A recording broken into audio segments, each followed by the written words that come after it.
Bagaimana cara mengetahui ustadz-ustadz yang cara berdakwahnya mengandung syubhat agar penuntut ilmu tidak salah dalam menuntut ilmunya? Wahai penuntut ilmu, Anda tidak perlu mencari ustadz-ustadz yang syubhat. Tidak perlu.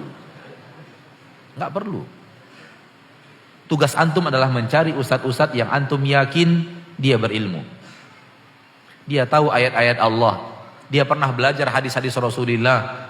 Dan antum yakin dia adalah orang yang tidak berani menyampaikan sebuah pendapat sebelum dia tahu itu ada di dalam Al-Quran atau ada di dalam hadis Nabi Sallallahu Alaihi Wasallam. Itu yang perlu antum cari.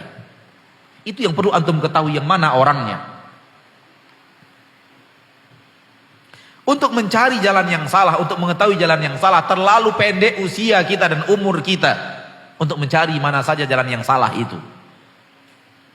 Untuk mengetahui siapa ustadz yang salah, siapa ustadz yang penuh dengan syubhat, terlalu pendek usia kita dalam menuntut ilmu, sehingga itu yang harus kita cari. Cari kebalikannya.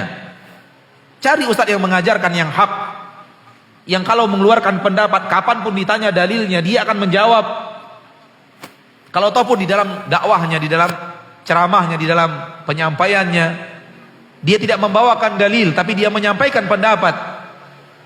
Ketika selesai di majlis antum tanya, Ustadz, tadi antum mengatakan ini, apa dalilnya Ustadz? Dia akan keluarkan langsung otomatis. Ketika itu juga. Kenapa? Karena dia tidak akan mungkin mengeluarkan pendapat kecuali dia sudah tahu ilmunya, baik di dalam Al-Quran atau di dalam hadis Nabi Sallallahu Alaihi Wasallam. Kalau ataupun dia tidak menyampaikan argumentasinya di dalam ceramahnya, di dalam penyampaiannya, itu karena waktu, karena keadaan yang membuatnya tidak menyampaikan. Tapi sekali lagi dia tidak akan berani berkata sesuatu kecuali dia sudah tahu ilmunya dari Al-Quran atau di dalam hadis Nabi. Ini ustadz yang harus antum cari. Ketika ketemu ustadznya, lazimi ustadz itu. Orang yang benar-benar antum yakin tahu ilmu agama Allah dan tidak berani menjawab kecuali dengan ilmu. Karena usia kita terlalu singkat untuk mencari yang batil, untuk mengenal yang batil. Usia yang singkat ini gunakan, terutama penuntut ilmu, gunakan untuk mencari yang hak. Kalau yang hak sudah diketahui, hak sudah banyak antum ketahui, insya Allah kemampuan antum untuk mengenal yang batil akan semakin terasah. Akan semakin terasah. Orang yang sudah tahu jalan yang hak, dia lebih mudah mengenal jalan yang batil. Karena dia sudah tahu jalan yang hak. Ketika dia tidak tahu jalan yang hak, ketika itu kebatilan gampang menggulungnya, gampang menyambarnya, karena dia tidak tahu yang hak yang mana. Justru banyakkan waktu kita untuk mencari yang hak. Kebanyakan para sahabat ridwanullahi alaihim ajmain, murid Nabi sallallahu alaihi wasallam, bicara yang hak dan bertanya yang hak kepada Nabi sallallahu alaihi wasallam. Hanya segelintir kecil sahabat Nabi yang bertanya tentang fitnah. Tak banyak. Perlu juga ada yang seperti itu, tapi bukan untuk kita para penuntut ilmu. Biarkan ahli ilmu yang berbicara. Jangan kita yang disibukkan.